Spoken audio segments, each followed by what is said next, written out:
Dalaga na ang bata. Para makapaghiganti, nagpakadalubhasa siya sa bundok sa loob ng maraming taon. At sa wakas ay natutunan ng walang katulad na sining ng pakikipaglaban. Ngayong araw ay nagpaalam na siya sa kanyang guro, handa nang bumaba ng bundok para puksain ang mga kaaway. Bago umalis, dumalaw muna siya sa puntod ng ama. Ngunit nagulat siya dahil may nakapunta na roon. Habang nagtataka ang babae, hindi inaasahang nakakita siya ng isang pouch sa lupa. Binuksan niya ito, at may nakita siyang jade. Bigla siyang namutla sa gulat, dahil ang jade na ito ay ang paboritong gamit ng kanyang bunso. Doon niya napagtanto na hindi pa patay ang kanyang kapatid. Kaya agad siyang nag-utos sa kanyang tauhan na hanapin ang kinaroroonan ng kanyang kapatid. Hanapin niyo siya, ang kapatid ni Longnu. Kung sino ang makakahanap sa kanya, gagawin ko siyang mayaman habang buhay. Zhang Jiaran, makinig ka sa akin. Darating na ang pamilyang Bai para makipag-usap sa tatay mo tungkol sa kontrata sa negosyo para sa susunod na kalahating taon. Ayusin mo ang pakikitungo mo sa kanila. Naiintindihan mo ba, bunso? Kapag ikinasal ka na, makuha na ng pamilyang Lin ang kontrata ng pamilyang Bai. Bibilhan ka ni kuya ng mga bag at mga pampaganda.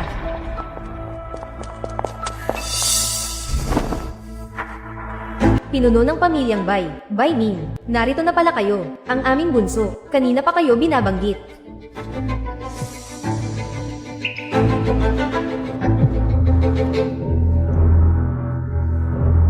Mula ngayon, magkapamilya na tayo. Tungkol naman sa proyekto ng pamilyang Bai, syempre, mapupunta na ito sa pamilyang Lin. Maraming salamat, pinuno ng pamilyang Bai. Mula ngayon, ang pamilyang Lin ay aasa na sa inyo. Bakit pinuno pa rin ang tawag mo? Tawagin mo na akong kapamilya. Pasensya na, nakalimutan ko. Kapamilya, binabati kita, Bai Ming. Ang mapang-asawa ang aking kapatid ay isang malaking karangalan para sa pamilyang Lin. Pagkatapos nating ikasal ng kapatid mo, hindi mawawala ang pabor ko sa inyo. Kung gayon, salamat sa iyo, Bai Ming. Ang pinakamagandang babae sa lalawigan ng Yu. Sa wakas ay mapapasakin na rin. Tara, ako ang magbabayad ngayong araw. Tianhao Grand Hotel. Magpapakain ako para sa inyo at sa inyong manugang.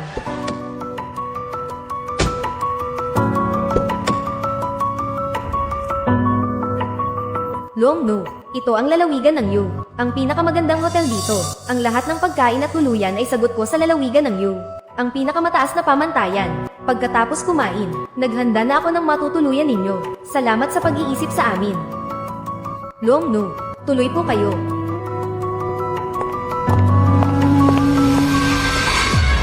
Salamat sa pagtanggap sa amin ngayong araw, mga kasama. Sa loob ng ilang araw, gaganapin na natin ang inyong engagement party. Ano sa tingin ninyo? Ipinapaubaya na namin ang lahat sa inyo.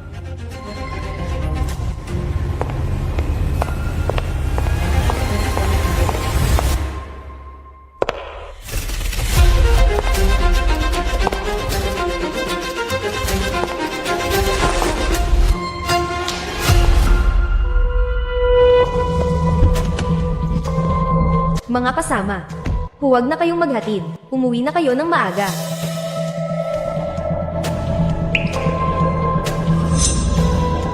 Mukhang si Bai Ming ay medyo nahihirapang humiwalay sa bata. Nakakahiya naman po. Sa totoo lang, sa kapatid kong si Jiaran, ay talagang hindi ako makapaniwalang kailangan na niyang umalis.